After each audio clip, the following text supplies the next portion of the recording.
Hi, Hiram here. The other day I did a video that I called the Q&D test on a backpacking wood gas stove.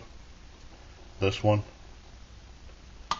I had said that if there was an interest I'd go more into detail, show how I made it and what I was trying to do there. For people that have watched my videos, they've seen me make wood gas stoves over the years. This was my first one that I made. Just punched some holes in the bottom of the can. Had a burning chamber in here. It worked alright. Kept on going from there. Different versions. Then I made my easier gas stoves where I just cut out the bottom and I put a soup can up in here. Works the same way. They're all basically what they call batch loaded, inverted, downdraft gasifiers. Most people just call them wood gas stoves. The whole idea is, but then, this was another one that I made with a wire top. You'd stick your wood down in there. I've even made what I would call a forge. This has a fan in it, sucks the air up and blows it into the chamber, which makes the wood burn a whole lot better. Basically, the idea behind these, let's see if I can find one. This one, let's say,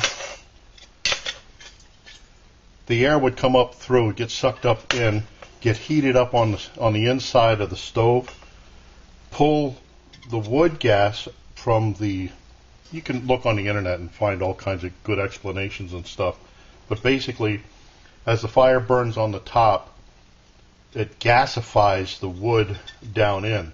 So by heating up this area, it sucks air up, sucks the wood gas up, and back in through these holes, and then you see burning jets in there.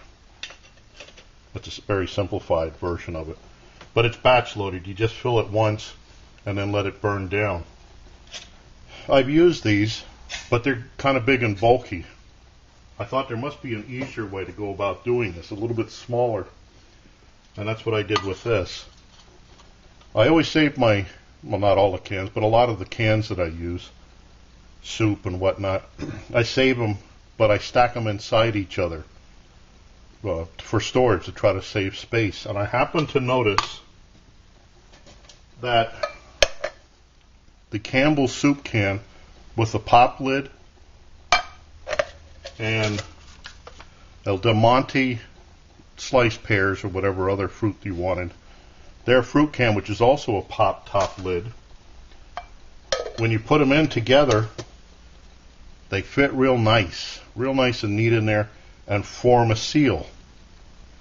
So I thought, and that's what that other video was, it was just what I call my Q&D, a quick and dirty test.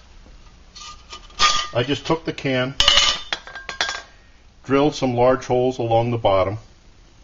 I don't know, can you see them there? It's kind of large holes there. And in this one, I just punched holes in the bottom of the soup can and punched holes on the top.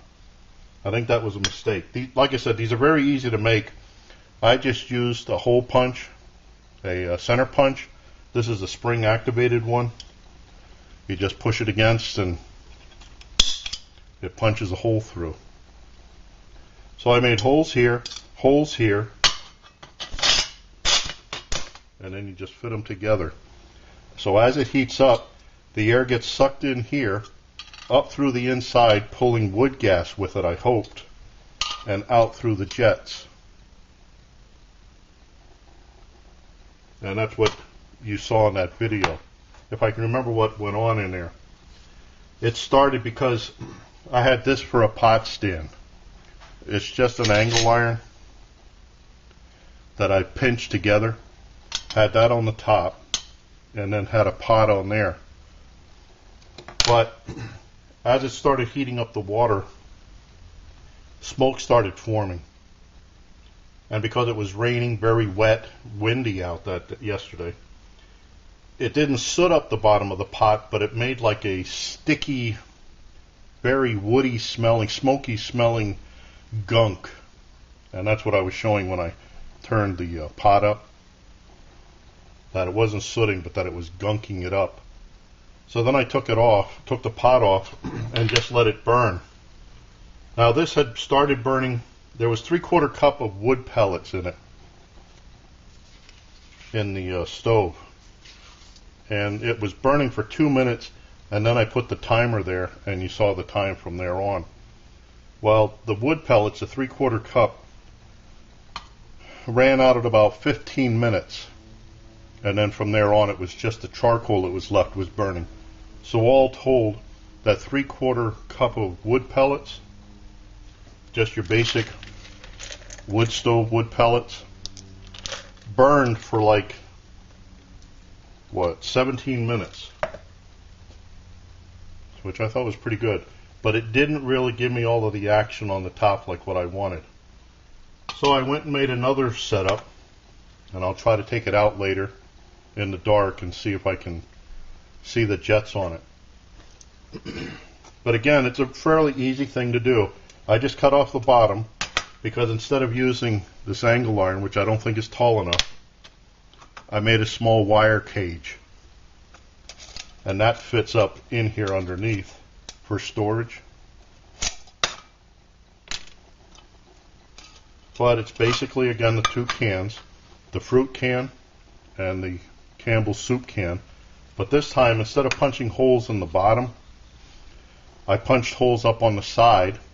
These are about, what was it, 3/16 of an inch. I drilled holes there, and 3/16 of an inch diameter holes across the top.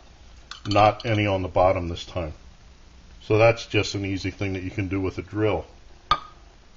To make it for a little bit neater in appearance, I used a hole punch for these holes on the bottom. They're 7/16 of an inch in diameter. That was just with a basic metal punch thing. Got this at Harbor Freight a couple of years ago. So this is the second version of this, and I think what the name I'm going to use for this is a fruit stove. FR for fruit, the fruit can, and OOP for the soup can. So when you put them together, I'm going to call this a fruit stove. I know it's getting kind of stupid, but you come up with names. So then just have the cage that goes on the top, and this needs to be formed a little bit better. It keeps wanting to pop out, but with weight on there, and once heat is applied, it'll learn to stay in position, just like that. So I have here, what was this, 150 grams of wood pellets. And basically what happens is you want to fill this up, but you want, can you see that there? You want the fuel that you use to be not higher than these holes. You want it a little bit lower. So this is 150 grams, or 5.25 ounces, or 0.33 pounds. So when they're in there, see, they don't come up to the height of the holes.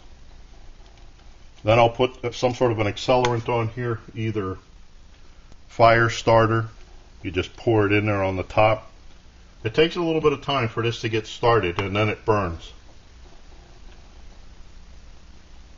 Let's see, what else? Yeah, I told you this is a batch loaded, what they call a batch loaded, because you pour it all in at one time. Inverted downdraft.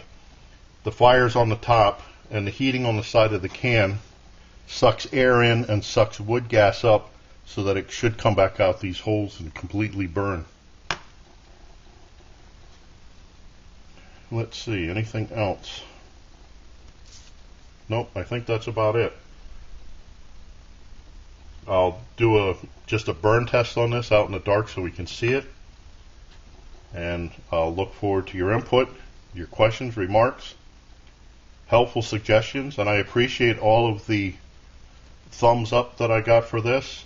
I think at last count it was what, like 23 likes and 1 dislike. I'd like to know what the guy didn't like about it, or the person rather. So anyway, I'll go out now and give this a try and we'll see what the flames are like. That'll be in the next video. So, bye now, and watch for my buddy Max. Bye now.